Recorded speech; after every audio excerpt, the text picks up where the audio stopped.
everybody doing? Give them a round of applause. Give it up for everybody who's participated in our service today. They've done a great job. Can we give it up for all of our volunteers that are here every single week? Also give it up for yourselves, parents. So good to see so many of you guys here this morning. We're looking forward to sharing with you. This is my favorite part of the service. Give it up for Jason. For those of you who don't know, my name is Jason, so she said give it up for me. I owe you some money when we finish, so I make sure. I appreciate it. This week, and this month, we're talking about our life average is creativity. Everything that you've seen today is surrounded around the theme of creativity. If you guys don't mind, I need you to help me read this definition of creativity with me, and we're going to read it with enthusiasm. We're going to read it like we've never seen it before, and we're going to be excited about it. So let's look at creativity on 3. We're going to read it together. 1, 2, 3. Creativity is using your imagination to do something unique. Boom, that's a great job. Now, creativity comes from God. He is the most creative being that has ever been and will ever be. As a matter of fact, God created everything. He created the stars in the sky. He created earth. He created you. He created you. He created me.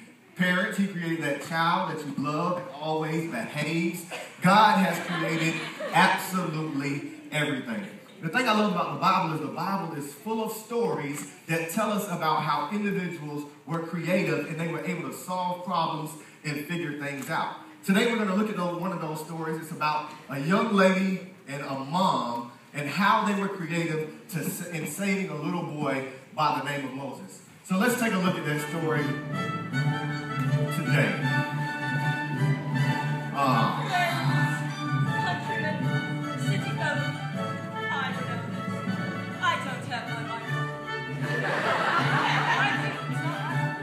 It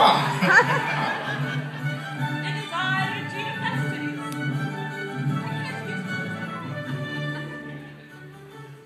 I am the greatest one-woman Shakespearean binary actor and part-time taste tester for Lake Billy Bob's Lake Erie bottled water. Tastes just like water with a hint of. I am here today to inspire you, to challenge you, and to captivate you with the performing arts. Thusly. Hey, Regina. Hey. Hey. Hey is for horses and people who are very close friends. Aren't we friends? Friends? Exactly. Let me guess. You want to tell the story today instead of letting Precisely. me... Okay. As usual, I have created a beautiful play which will require your paltry abilities as narrator. Right. Whilst I bring the story to life. Thusly. If this is your first time here, she really does mean well. And I'm sorry that she's here. Sometimes she can be a little bit... Brilliant. Brilliant, yeah. That's the word I was not looking for. Today's story is titled, Down the River and Through the Reeds to Pharaoh's House We Go. That's quite the title. Isn't it? Yeah. Now close that gaping hole in your head that you call a mouth. Take your place. We must get started. To the play! Thusly! Well, let's just hope this is at least a little bit biblically accurate. I'm just going to read the story she gave me. Thousands of years ago, the Israelite people were slaves in the land of Egypt. The ruler of Egypt made a decree. As ruler, does it work now? I decree that we move to the metric system. Not that kind of ruler. Oh? Oh! Momentarily, I've got it. Hurry along. I'm the ruler Pharaoh, and the number of Hebrews troubles me. I'm worried they will take over one day lest we stop them. Therefore, I demand that we throw all the baby toys into the river. Toys? I am Pharaoh. Do not argue with me. Regina, listen. He didn't say to throw all the baby toys in the river. He said to throw all the baby boys. Yes, with the B in the river. That's just horrible. Yeah. That's just outright horrible. Yeah, sure is. Not a fun thing at all. Yes, well, I would just exempt now. Bye. Thusly. Okay, sorry about that minor detail. We want to make sure we're all on the same page. All the baby boys were supposed to be thrown in the river. Now, let's continue with the story. Now, after the decree, a small baby boy was born to an Israelite slave. Cool. Oh, my goodness. Cool, I say. The baby... Okay, we got it. The baby was named Moses. Moses' mother hid him from the Egyptians for 3 months until she could hide him no longer.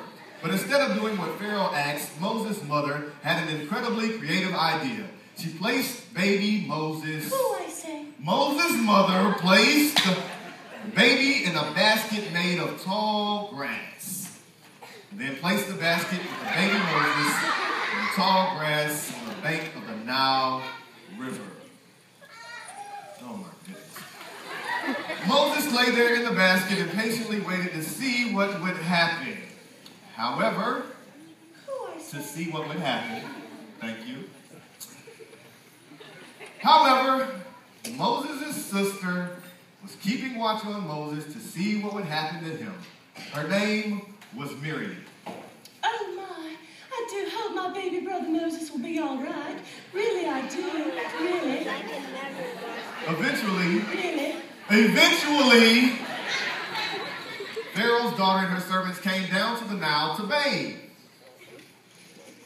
I'm on my way to the river. I am Pharaoh's daughter and I am here to bathe. What is that? Can it be? I hear a baby. Servants, bring that baby out of the water to me. So Pharaoh's daughter's servants did as she asked.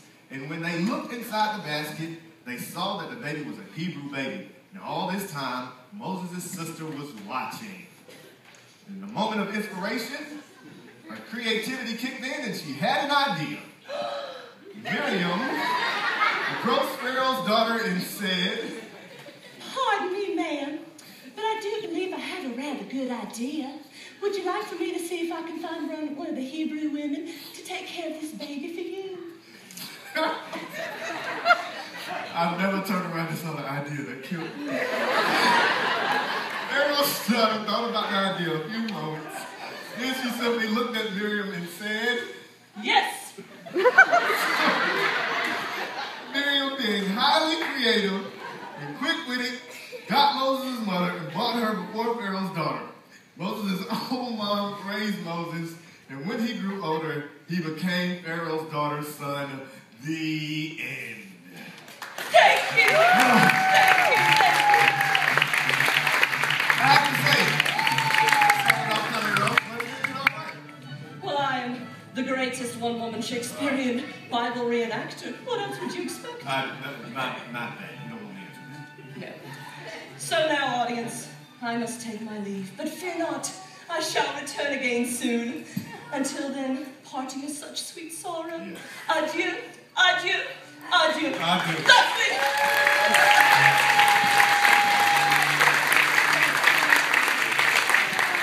Yeah, thanks so much, Regina. Anyway, so what did we learn from that story? What we learned was Moses